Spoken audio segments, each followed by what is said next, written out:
Chapter 1 Introduction to the Cell Block. The heavy clang of iron doors echoed through the maximum security prison as it awakened from the stillness of night. Inside, the air was thick with the weight of regret and resilience, a microcosm of life's harsh realities.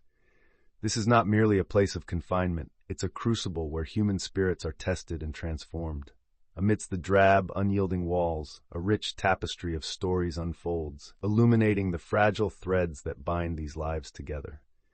In this atmospheric soundscape, we meet four distinct voices: Marcus, the thoughtful philosopher; Jasmine, the passionate dreamer; Rashid, the reformed protector; and Evelyn, the determined survivor.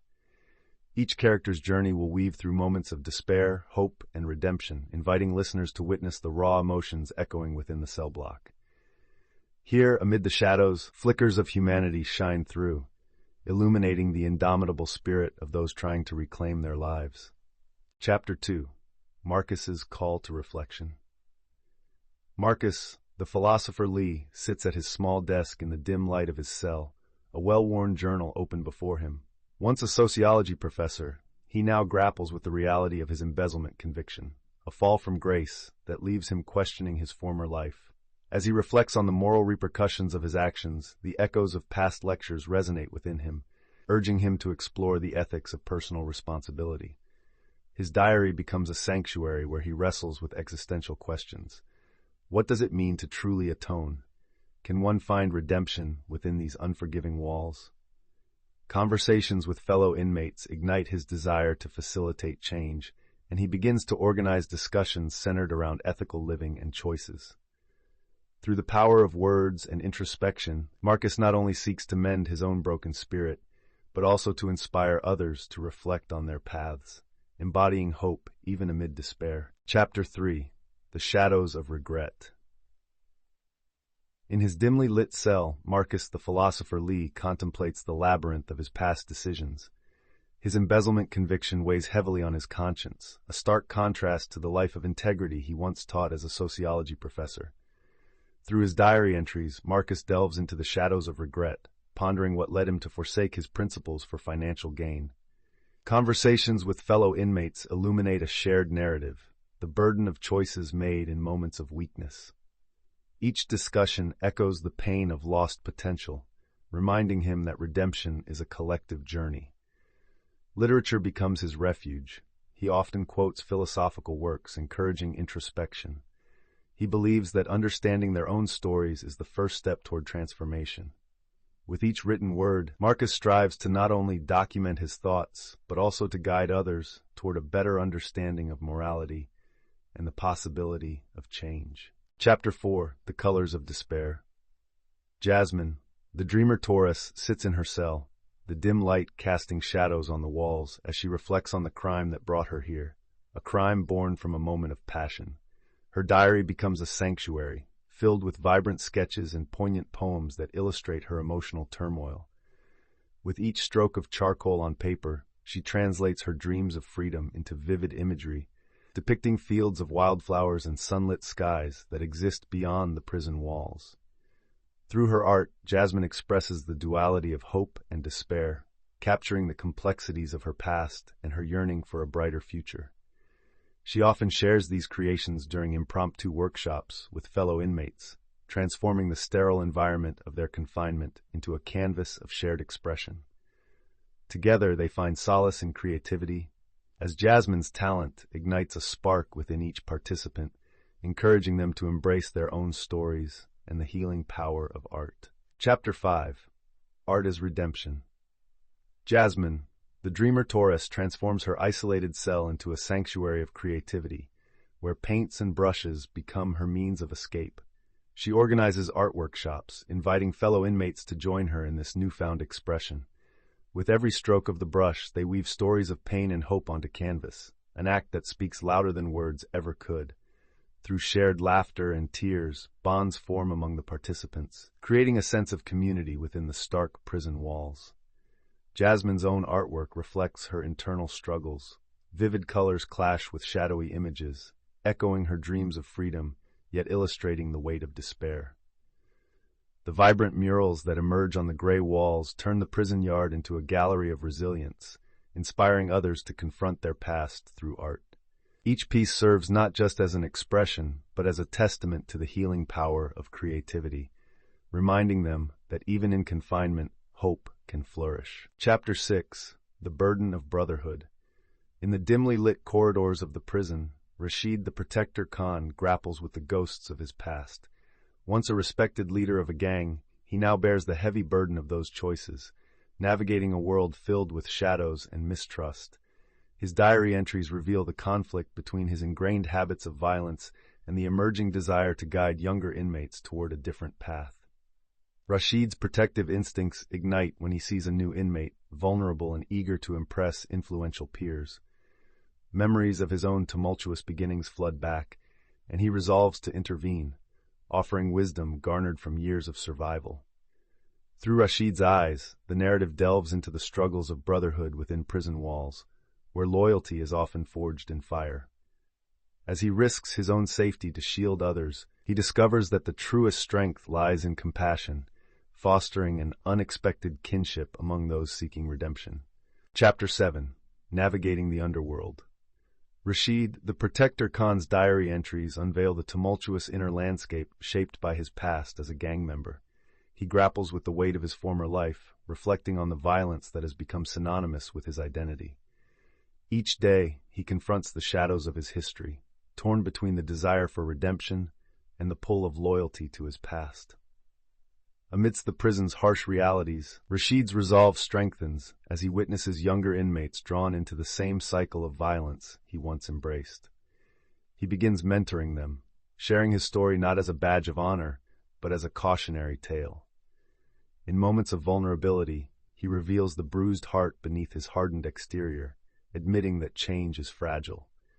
Through these interactions, Rashid not only seeks to transform his own narrative, but also aspires to break the cycle of despair, proving that there is strength in vulnerability and hope in the pursuit of empathy. Chapter 8. A Fight for Justice. Evelyn, the survivor Brooks, finds herself entangled in the stark reality of wrongful conviction. Each day begins with a heavy weight on her chest, the din of the prison echoing her despair. In her diary, she pours out her heart, detailing the loneliness of her cell and the incessant ticking of the clock that marks time lost. Her entries reflect the emotional toll of fighting against the system that misjudged her. Determined to reclaim her narrative, Evelyn studies law books, meticulously documenting evidence and hoping for a breakthrough. She often writes about the support of her fellow inmates who rally around her with shared stories of injustice and resilience. In a world designed to silence us, we must be our own voices, she declares in her latest entry, embodying the spirit of defiance and hope. Evelyn's journey becomes a testament to courage, underscoring her refusal to be defined by her circumstances. Chapter 9. The Strength of Community. Evelyn, the survivor Brooks, navigates the harsh realities of her wrongful conviction with unwavering determination. Amidst the sterile walls, she finds purpose in uplifting her fellow inmates, organizing support groups to foster conversations about their collective struggles. Her diary entries become a testament to the resilience of the human spirit, as she documents moments of laughter, sorrow, and solidarity.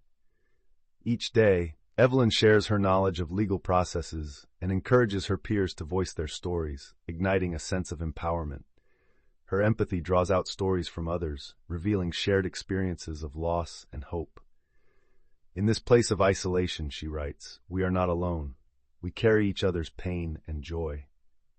As her influence grows, Evelyn's spirit becomes a beacon for those around her, transforming the prison into a community where healing begins and bonds are forged in the crucible of adversity, reminding them all that they can endure together. Chapter 10. Intersecting Lives. In the oppressive confines of the prison, the lives of Marcus, Jasmine, Rashid, and Evelyn begin to weave together, forming an intricate tapestry of shared struggles and aspirations. Marcus organizes weekly discussion circles, where he invites Jasmine to share her artistic insights, captivating a group of inmates with her vivid sketches. These gatherings spark an unexpected camaraderie, as Rashid, with his protective instincts, mentors younger inmates who are drawn to the new sense of community. Evelyn, observing these connections bloom, sees an opportunity to unite them in a mission to advocate for justice. She encourages them to harness their individual stories, believing that their collective voices could challenge the stigma surrounding incarceration. Their intertwining journeys reveal profound lessons about empathy, showing how their distinct experiences can uplift one another. In these moments, they learn that even in despair, bonds forged through understanding can light the way toward redemption and hope. Chapter 11. Echoes of Hope. As the days passed in the dimly lit cell block, a palpable shift began to take place. Marcus's mentorship sessions gained traction. Inmates, once cynical and lost, started to transform their outlooks on life. With each discussion about ethics and choices, the seeds of change were planted, sprouting curiosity and introspection among the men. Meanwhile, Jasmine prepared for her first art show, a vibrant display representing the voices of her fellow inmates. Each piece, infused with raw emotion, resonated powerfully within the drab prison walls, turning the atmosphere electric with inspiration. On the day of the exhibition, emotions ran high as inmates shared their artistic journeys, forming bonds that transcended the bleak confines of their existence. Rashid, now more confident in his role as a mentor, guided younger inmates, helping them navigate their paths away from gang influences. In this space of creativity and connection, hope flourished, echoing against the cold stone walls, reminding them all of the possibility of redemption. Chapter 12. Breaking Down Walls. Evelyn, the survivor Brooks, has become a relentless advocate for justice within the confines of the prison. Inspired by her own wrongful conviction, she organizes a seminar titled Voices Unheard to shed light on the struggles of those wrongfully imprisoned. As she prepares, tension ripples through the inmates. Some worry about repercussions from the staff, while others see this as a chance to unite their voices in solidarity. With the help of Marcus, who facilitates discussions on legal rights, and Jasmine, who paints powerful murals depicting their stories, Evelyn's initiative begins to thrive. However, her efforts spark discontent among certain prison officials, leading to increased scrutiny and challenges. As the day of the seminar approaches, camaraderie strengthens amongst the inmates. Evelyn's unwavering determination not only empowers her but ignites a spark of hope and resilience among her peers, proving that even within these oppressive walls, their voices can resonate loudly for justice. Chapter 13. The Turning Point. A tense atmosphere permeates the cell block as news of an impending gang confrontation spreads, igniting fear among the inmates. In the midst of this chaos, Marcus recalls the ethical dilemmas they've all faced, penning a diary entry filled with urgency and hope. Rashid steps up as a leader, rallying the younger inmates and urging them to embrace a path of peace over violence, drawing from his own tumultuous past. Meanwhile, Jasmine uses her art as a form of protest, painting a mural that symbolizes unity and resistance to hatred. Evelyn, fueled by the need to protect her fellow inmates, organizes a community meeting to discuss alternatives to aggression. As the tension escalates, the characters find courage in one another, forging deeper bonds. This crisis becomes a defining moment, reinforcing their resolve to change not just their lives but also the environment within the prison, transforming anger into hope.